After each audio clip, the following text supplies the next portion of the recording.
Let's talk about a company that was a client, it became a client of ours actually back in 1991. I first met with the founder in the early 90s, and he had previously been a salesman for Chevron and sold fuels both domestically and overseas. Had been all around the world working for them, had pretty much a full career. And in the 1970s, he was offered the opportunity to become a jobber. In other words, open up his own company and have Chevron as a supplier, and he would build up his own customer list. So he did that in 1977, I believe. He started his own company. It was a fuel distribution, fuel and lubricant distribution. He sold his product to local contractors and manufacturing firms that needed fuel, oils, lubricants for their machines. He sold to actual gas stations and auto dealerships and what have you, and repair shops, and built the business up significantly. In 1987, his son began working in the business.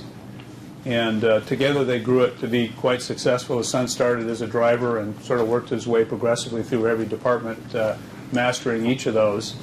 And as I said earlier, we became the CPAs in 1991. By 1997, the company had become extremely successful, had revenues of over $80 million, and was essentially broken into two divisions. One division, the wholesale sale of fuels and lubricants, and the other division was a series of what is known as card locks. They're special gas stations that larger companies sign up for to fuel up at various locations around the country. And they have a monitoring process there. So, you know, a separate sort of retail operation and wholesale operation. At about this point in 1997, Frank, who had already built a substantial estate in addition to his company, realized that it was really time for his son to take over, and not just operationally, but also from an ownership standpoint. Frank was one of those clients that was just really, really incredibly intelligent and recognized the fact that if his son were going to grow the business, he needed to have the ownership. He didn't want to, you know, put him through the process of building up the estate while Frank still owned it, and so he recognized that it needed to be done. But Frank wasn't really ready to hang up his spurs. He still wanted to be in the business in some fashion or another, and so he was struggling with how to accomplish that. A couple more facts. Frank was married at the time, had 3 daughters and a son. The daughters weren't involved in the business at all. And he had grown his estate, including the value of the business, to about $20 million.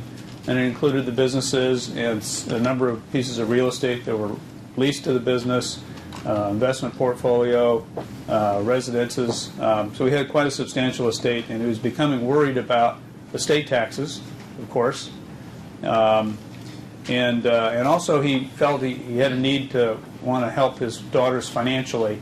They were all married, but they unfortunately didn't marry well. So he wanted to kind of help them from an income standpoint over a period of time. So that's the fact pattern that we worked with.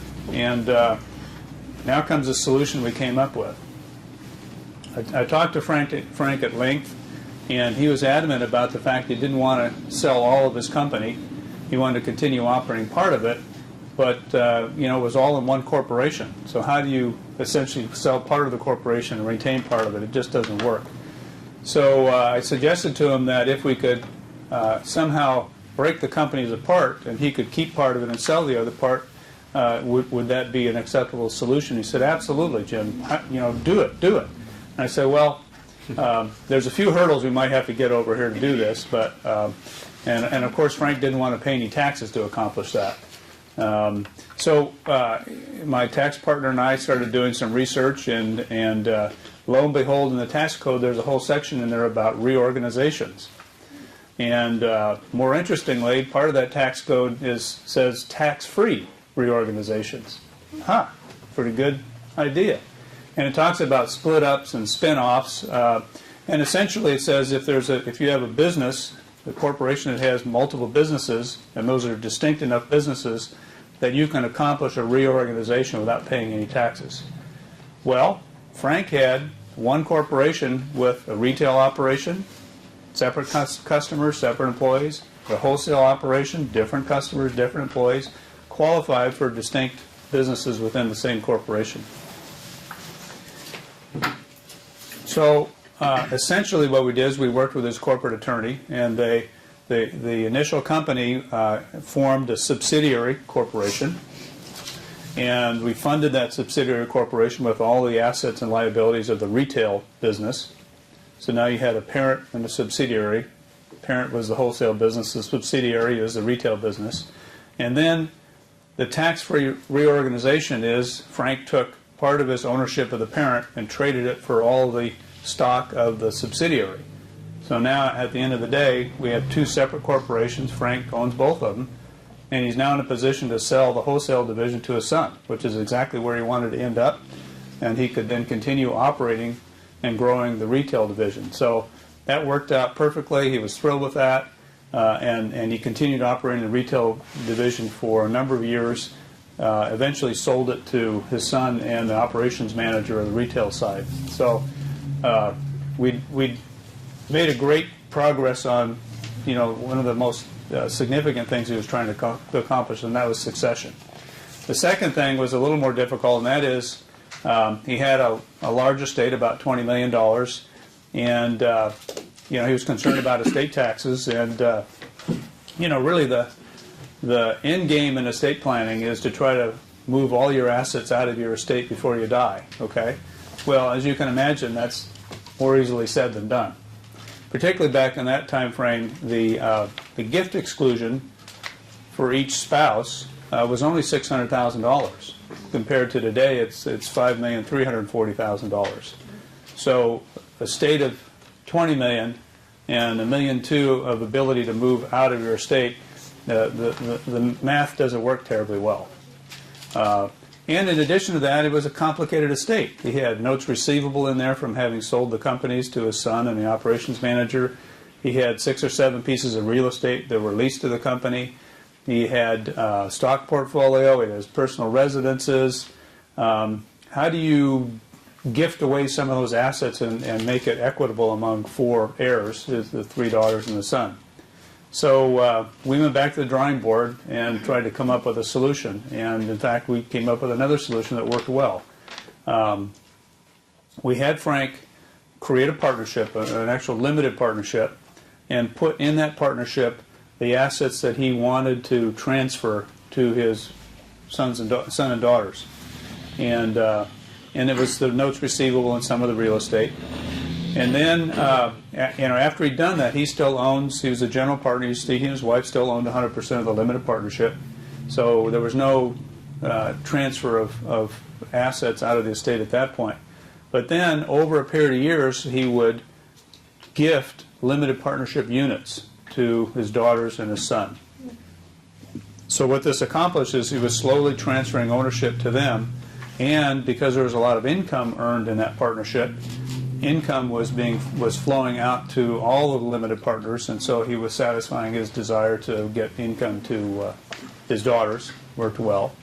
And over a long period of time, he was able to move a substantial amount of value out of his estate. The even more important thing is about using this technique, and in the estate planning parlance, it's called family limited partnership. He was gifting not individual assets, but he was gifting limited partnership units of a partnership that owned all those assets. Okay, so the question is, what's the value of those limited partnership units? They're not marketable by terms of the limited partnership agreement. None of the daughters or son could sell them to anybody. So that's a question of valuation.